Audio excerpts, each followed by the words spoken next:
Okay, class, so we're back at it. This is the third section. So if you haven't watched 1 and 2, then go back, exit now, and watch 1 and 2 first. We left off with a video about the Foundry process. Sorry that you couldn't see it very well because of the way it was on the screen. I can post the link if you guys want to see it, but this slide sort of also shows you the general idea where there's a sculpture out of wax, then it's covered with a mold, or this could be out of stone or anything like that, covered with a mold. Then they cast wax into it to make something. This would be the wax. Then you cover it with, you put spruing and gating, which are the channels where the bronze is going to flow. You cover it with investment, which is the stuff that can withstand the heat of the fire without breaking down. And then that's put inside of the kiln. The heat melts out all the wax, the black part. That is what is left with a cavity. This investment is left, and there's a cavity inside there that's a copy of the sculpture. And that's what the bronze is cast into. And then afterwards, it's broken away, the investment, and you have a replica of your wax sculpture in the metal. So that's what's been happening in that video and in the other slide I showed you. The next number of pieces in this chapter, there's versions of these where they're cast in bronze. Sometimes they're a Roman copy, not the original Greek, because it was destroyed or taken or lost or whatever. So there's Romans who love the work who made a copy in bronze some of the time. This next piece we're going to look at is they're not sure if it was Zeus or Poseidon because, like I was talking to you about, it was by the sea. If it was by the sea, it would have been Poseidon. If it was somewhere else, it would be Zeus. But really, the only way they'd be able to tell is what was in his hand. If it was Zeus, it would be this is where you answer, lightning bolt. Or if it was Poseidon, it would be this is where you answer, trident. So we talked about how this piece was hollow cast, so it's hollow inside, and that it's from 6 pieces that were joined together after they were cast. The Greeks very much anthropomorphized, made in human form their gods, gave them personalities and conflicts, and they participated in human history in a way for them, like we talked about with the Mycenaeans, how they thought about uh, them as a culture that was sort of mythological beforehand. That the Schliemann and different archaeologists were trying to prove the history of the myths because they believed that there was a real history. Well, they have this idea that the gods are like humans that are all a lot more powerful and they're meddling in their culture basically on a certain level. That's very simplistic, but that's a part of it. We know that this person would have had maybe colorizing with gold or silver foil on their hair and their beard and their lips. And that it has a sense of feeling like it's ready to spring into action as a figure. Definitely idealized, nude, and there's an anatomical correctness in this work that we haven't really seen in a lot of other chapters before this.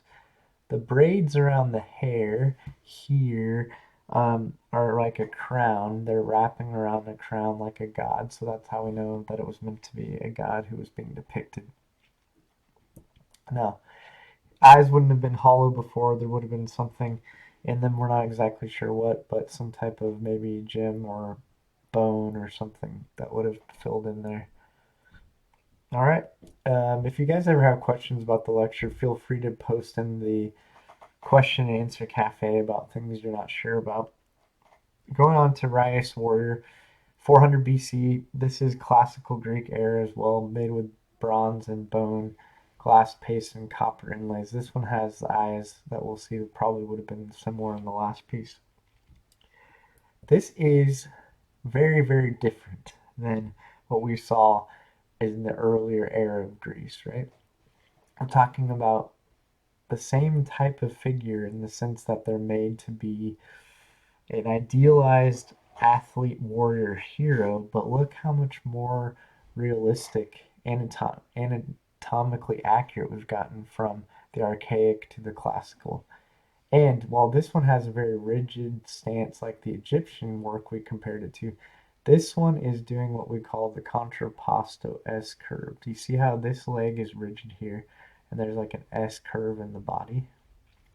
That's to give it more of a dynamic appeal or feeling to it. Um, this is from a pair that was discovered on the coast of Italy and they've been restored a bit. But just to compare, to look at the differences again, this Egyptian piece was very much more like the last archaic early Greek sculpture, and this is early, even earlier in the Near East. But we're having a very, very different depictions of the human form. These eyes would be inlaid with bone, glass paste, and copper inlay for eyelashes, lips, and the nipples to add points of interest, and silver teeth. This shows that contrapposto from the back, how the shoulders drop this way and the hips go this way. It has a definitely has a calm restraint to the figure, and it's very much idealized. And you could say the hair and the beard and things are also stylized. Even there would have been probably a um, left hand would have had a shield in the left or a sword or a spear. So there's like a warrior quality to it. But we see again in the face that kind of idealization. It's not like there's any kind of more warts, moles, specific things about a specific human, but it's like a standard of excellence in character and also the person. And here's that headband as the victorious warrior athlete that we saw before with the Kyros boy. So we know this is meant to be standing in as a ideal for people to look up to. This is Spear Barrow of Polyclitus. I'll get this going on here. Adjust the screen a little bit. Oh, it looks like I'm going to have to stop and adjust my recording, so I'll have to do an extra video. Sorry for the technical difficulties, but we look like we're cutting things off here. So just one moment here while I shrink this down a tiny bit. There we go. Okay, I apologize. So, Spear Bearer of Polyclitus. We have something here going on that's really interesting.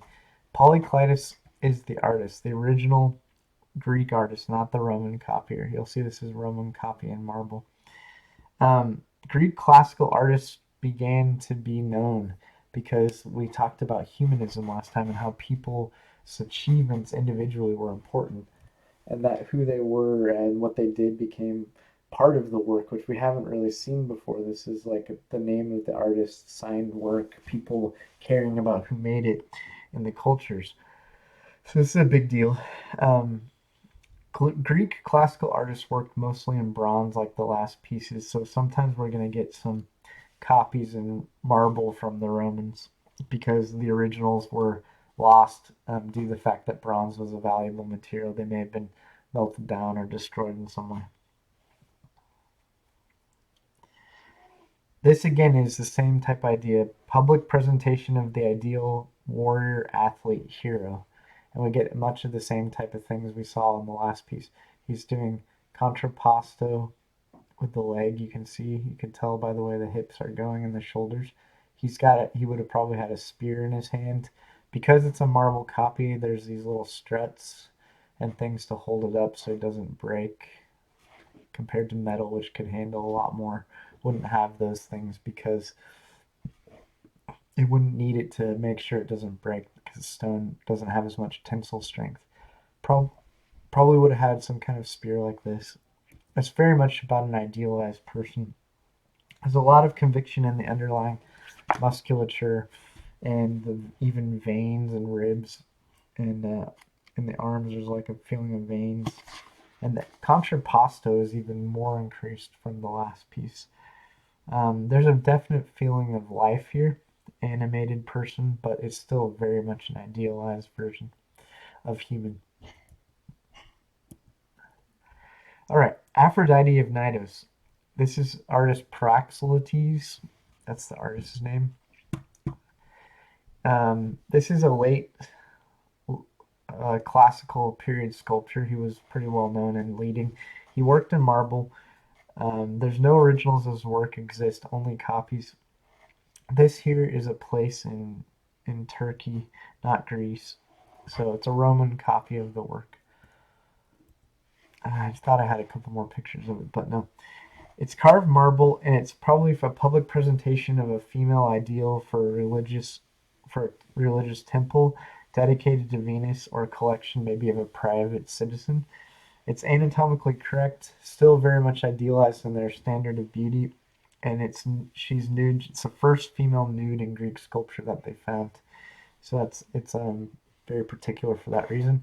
And she's also in that contrapposto pose with one straight leg and a bent knee. Shows a lot of calm and restraint, and it would have originally been painted. Again, the strut here is because it's a Roman copy. And she's a goddess of Venus, goddess of love, beauty, and sexuality. So she represents the ideal of womanhood. So Aphrodite is like Venus. In Roman culture, she's called Venus. This is a later period piece. Hellenistic comes after the classical, where we get a lot of motion in the piece, and they start breaking the rules a bit. This is an actual portrait of Alexander the Great, an important ruler for them. It's made out of marble. It's realistic and anatomically correct. We can kind of compare it to a piece of Pericles' bust from the classical period, that we see that there's more motion and movement in the piece, and a feeling of kind of more of the feeling of the person in there going on and what they're thinking. It was most likely a full figure in contrapposto pose because of the turn of the head, but the rest of it has been lost in antiquity. Alexander the Great lived in late classical period. He was born in Macedonia, which is northern Greece. His father was King Philip II, and he was tutored by the famous philosopher Aristotle. He and his dad, uh, King Philip, conquered Greece by the time he was 16 years old, and he ascended the throne and went on a long march of conquest for many years, and even conquered as far east as India and Egypt. And it really resulted in the widespread influence of Greek culture, art, literature, and architecture. So this is kind of a really, really important figure in human history. And the way that Hellenization, the spread of Greek culture, the Hellenes, became widespread and had a big, like a large influence that we see later continuing to spread through the way the Romans pick up the Greek culture and care about a lot of their ideals and adapt them as well. So it's pretty interesting. Okay, we're going to stop right here for section 3. Section 4, we're going to look at a little bit more sculpture, and then we'll go on to a few other things. I hope you guys are staying safe out there, and I'll talk to you soon.